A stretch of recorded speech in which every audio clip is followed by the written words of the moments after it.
चूल्हा मिट्टी का, मिट्टी तालाब की, तालाब ठाकुर का, भूख रोटी की, रोटी बाजरे की, बाजार खेत का, खेत ठाकुर का, बैल ठाकुर का, हल ठाकुर का, हल की मूठ पर हथेली अपनी, फसल ठाकुर की, कुआं ठाकुर का, पानी ठाकुर का, खेत खलिहान ठाकुर के, गली मोहल्ले ठाकुर के, फिर अपना क्या, गांव, देश, शहर। और मैं फिर से क्लैरिफाई करता हूं, वो ठाकुर मैं भी हूं, वो ठाकुर संसद में है, वो ठाकुर विश्वविद्यालयों में है, वो ठाकुर विधायिका को कंट्रोल करता है। इस ठाकुर को मारो जो हमारे अंदर है।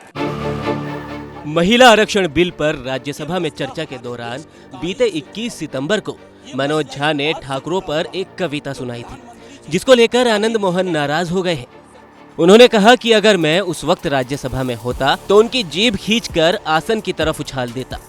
वहीं उनकी ही पार्टी के आरजेडी के ही विधायक और आनंद मोहन के बेटे चेतन आनंद ने भी उनके खिलाफ मोर्चा खोल दिया है। चेतन आनंद ने फेसबुक पर पोस्ट करते हुए कहा, वो मनोज झा के विचारों का पुरजोर विरोध करते हैं। इतना ही नहीं, बुधवार को उन्होंने फेसबुक लाइव किया और कहा, मनोज झा ब्राह्मणों पर कविता क्यों नहीं सुनाते हैं। चेतन आनंद ने कहा कि वो जनता से माफी मांगे, हम चूड़ी पहनकर नहीं बैठेंगे। आश्चर्य इस बात से भी होता है कि आपने उस समय, जब मैं पूरा जो पोएम देख रहा था, इन्होंने बोला कि मैं जात पात पे नहीं जा रहा हूँ, और फिर उसके बाद पूरा का पूरा विलेनाइज जो है आपने ठाकुरों का कर दिया। ये जो ठाकुर है, ये जो टाइटल होता है, सबको पता है पूरे देश में ये ठाकुर टाइटल कौन यूज करता है और आप किसको विलेनाइज कर रहे हैं।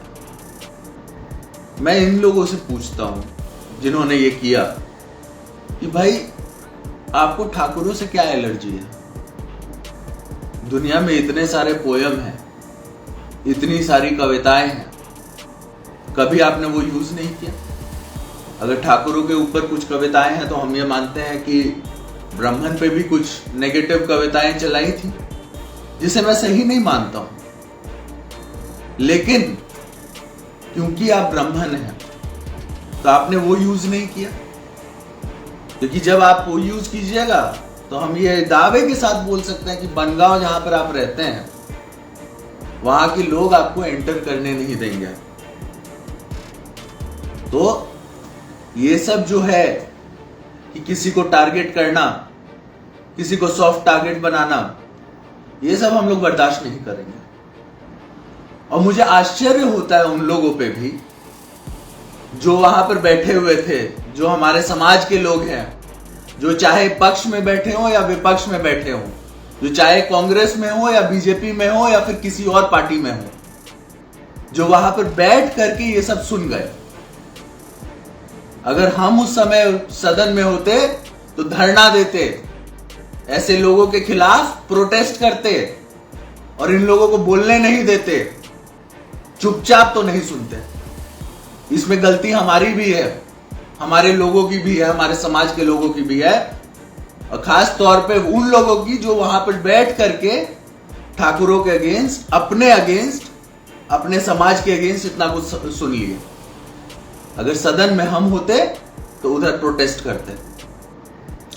बात रही अन्य चीजों की, तो मैं ये साफ बता देता हूं कि हमारा पार्टी जो था, जो A to Z फॉर्मूला पे चलता रहा है, मतलब जो हम लोगों ने बनाया था, जो तेजस्वी जी ने जो ये A to Z का फॉर्मूला दिया था, जिसपे हम लोग अग्री किए थे, तो उसमें कुछ लोग जो है, ऐसे लोग जो पार्टी में रह करके ये A to Z फॉर्मूला को बिगाड़ना चाहते हैं। हाल फिलहाल में आपने देखा होगा कुछ मंत्री लोगों का बयान आ जाता है, कुछ भी सवर्णों के खिलाफ। अभी मनोज झा जी का जो बयान आया वो आपने देखा, तो इससे A to Z के फॉर्मूला को वीकनेस होती है। और हम लोग ये मानते हैं कि समाजवाद जब भी होगा वो A to Z के साथ होगा।